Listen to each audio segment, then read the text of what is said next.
Halo bosku, ketemu lagi dengan saya, Kreator Minangku. Kali ini saya akan membahas film tentang Bite, tahun 2012 dirilisnya.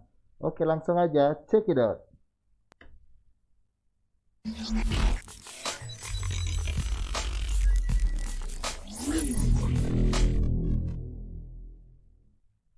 Film ini diawali dengan diperlihatkannya pesisir pantai yang indah. Pantai ini bertempat di sekitaran Australia. Diceritakan seorang pria yang bekerja sebagai penjaga pantai bernama Josh. Ia bersama adik iparnya memulai untuk melakukan tugasnya. Namun karena Josh sedikit tidak enak badan, maka si adik iparnya lah yang menggantikannya memasang pelampung pembatas di tengah pantai. Adik ipar Josh pun mulai pergi ke tengah lautan untuk memasang pembatas tadi, berbarengan bersama satu pengunjung yang akan berenang. Namun tiba-tiba terlihat bayangan besar dari dalam air. Seketika hiu itu pun langsung memangsa si perenang tadi, dan si adik ini nggak ngeh. Ia pun santuy aja. Namun kejadian itu terlihat oleh penjaga pantai yang lain dan memperingatkan alarm bahaya hiu. Josh yang mendengar hal itu langsung mengejar adik iparnya dengan menggunakan motorboat. Namun terlambat. Adik iparnya pun diseruduk dan jatuh ke air. Ia pun dimangsa ikan hiu putih itu, dan yang tersisa hanyalah kalungnya saja. Ia pun histeris dan berteriak, juga Tina. Kejadian ini membuat semua orang terpukul, dan film Bait pun dimulai.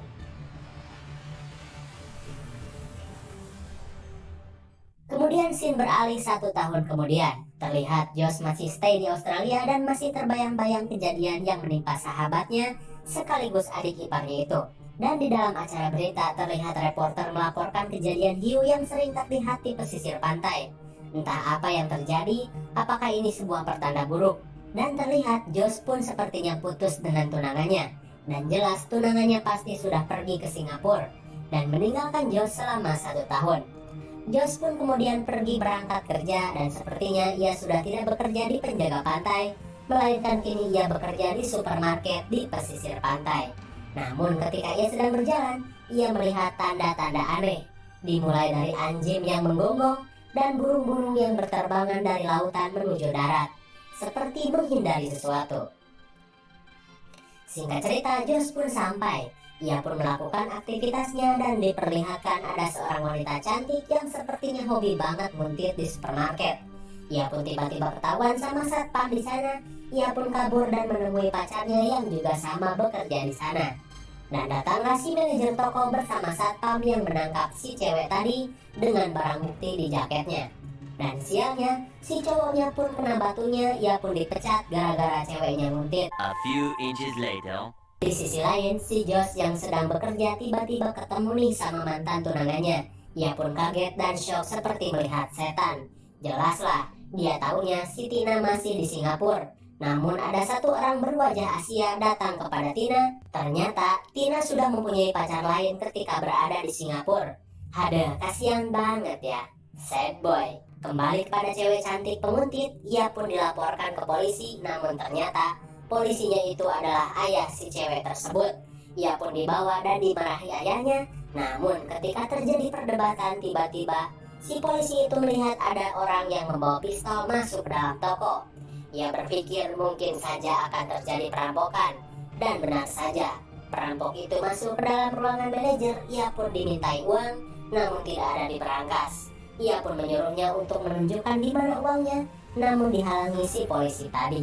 Dan terjadilah aksi saling menodong, di mana satu teman perampoknya menyandera satu pegawai di sana, hingga terjadilah tembakan yang menewaskan satu pegawai di sana. Josh yang kepo pun datang, dan dia melihat perampok itu menyandera Tina. Namun ketika sedang panas-panasnya terjadilah getaran hebat, gempa bumi yang memicu terjadinya tsunami.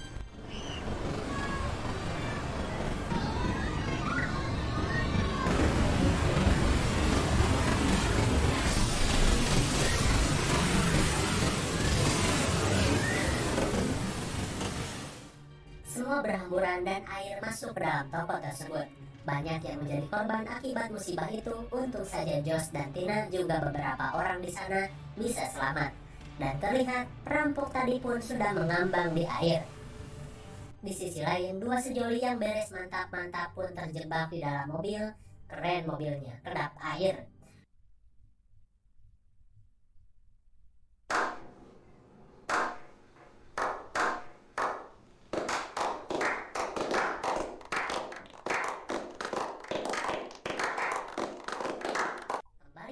toko, para survivor pun mulai mencari jalan keluar. Namun terhalangi mobil-mobil yang menumpuk di depan pintu keluar, hingga salah satu dari mereka melihat ke dalam air ada yang bergerak. Dan tiba-tiba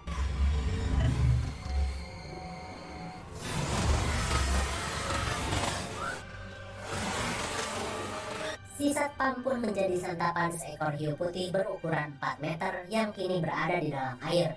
Mereka pun terjebak gak bisa kemana-mana. Di dalam parkiran juga sama. Si cewek binal pun menemukan seekor hiu besar berada di dalam parkiran yang penuh dengan air. Seketika mereka panik dan meminta tolong kepada lelaki tadi. Hingga ketika mereka sedang memikirkan cara untuk keluar, tiba-tiba terjadilah gempa susulan yang membuat bangunan kembali runtuh dan membuat kabel listrik bertegangan tinggi hampir saja masuk ke dalam air. Tentu saja jika sampai listrik itu menyentuh air, mereka semua akan mati, meskipun hiu itu pun akan mati juga. Jadi mereka memikirkan cara untuk mematikan listrik tersebut yang katanya berada di belakang. Dan mau tidak mau mereka harus masuk ke dalam air untuk mematikannya. 2 hours later. Kemudian si pacar baru Tina pun mempunyai ide. Ia pun membuat baju Iron Man KW. Ia pun masuk ke dalam air dengan dibantu Josh untuk memegang selang udara. Hingga hiu itu datang dan untung saja hiu itu nggak ngeh dan cuma menganggap cowok itu sebagai troli butut saja. Lelaki itu pun kembali berjalan dengan perlahan dan menemukan panel listrik.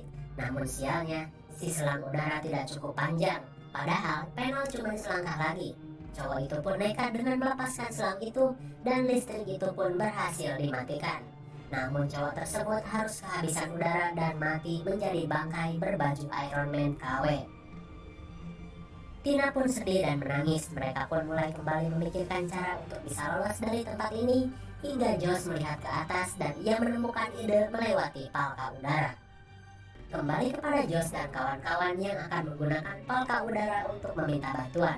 Ia pun mengaitkan tali dan si manajer toko pun menawarkan diri untuk pergi duluan dan meminta bantuan. Tali pun diikatkan dan ditarik hingga ia mencapai lubang dan tiba-tiba ia kaget karena banyak sekali anak-anak Tuan Crab yang merudul ke wajahnya. Ia pun panik dan malah akan jatuh. Hingga tiba-tiba ketika ia sedang bergelantungan,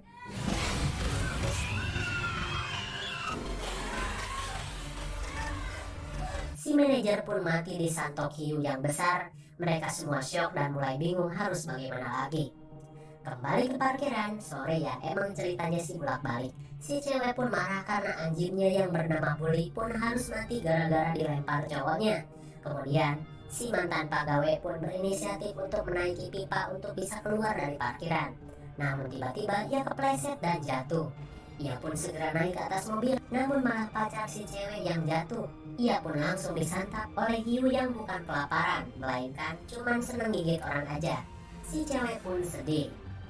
2,000 years later. Kembali ke dalam toko, salah satu orang di sana mempunyai sebuah ide untuk memancing mania hiu itu dengan menggunakan tali dan kail pengait daging. Namun satu orang harus turun untuk mengambil daging dan pengait tersebut. Dan si pak polisi pun menawarkan diri.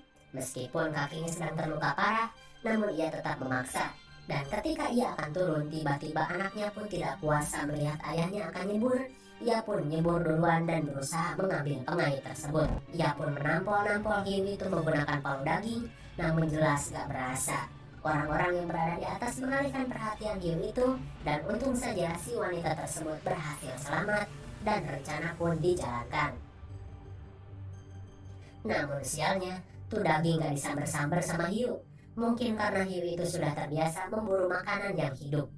Dan tiba-tiba, satu orang yang berkelakuan reman pun mulai mempunyai ide gila dengan akan mengumpankan satu orang yang hidup dan ia pun mengacungkan senjata.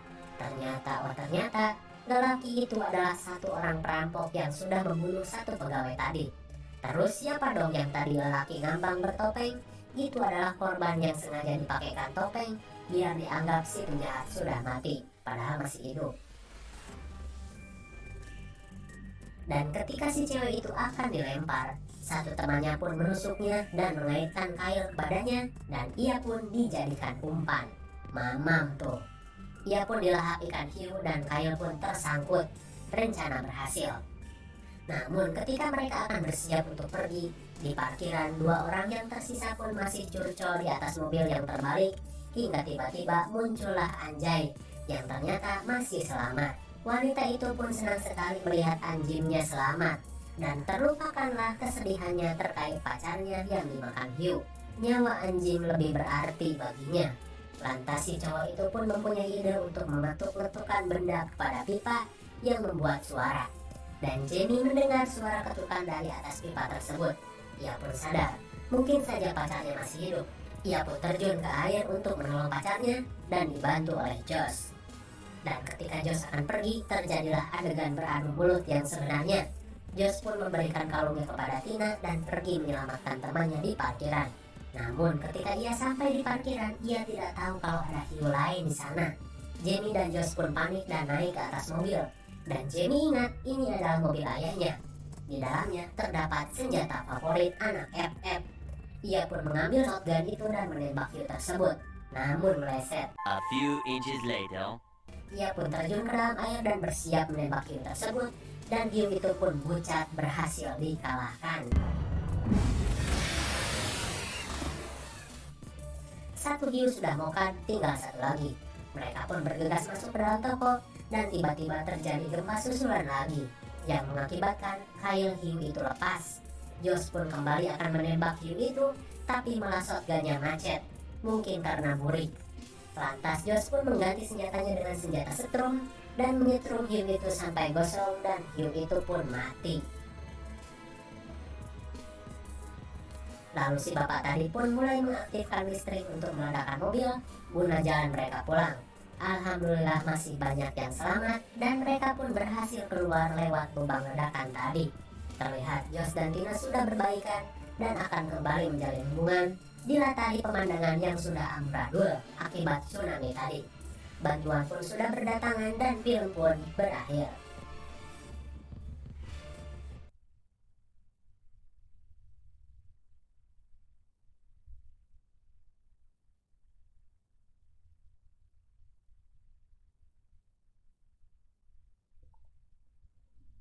Oke guys, sekian film dari Red. Mungkin lain kali saya akan men-post lagi film-film apa yang lebih seru. Jangan lupa like, comment, dan subscribe, dan share ke teman-teman kalian yang ada di seluruh dunia. Salam kreator.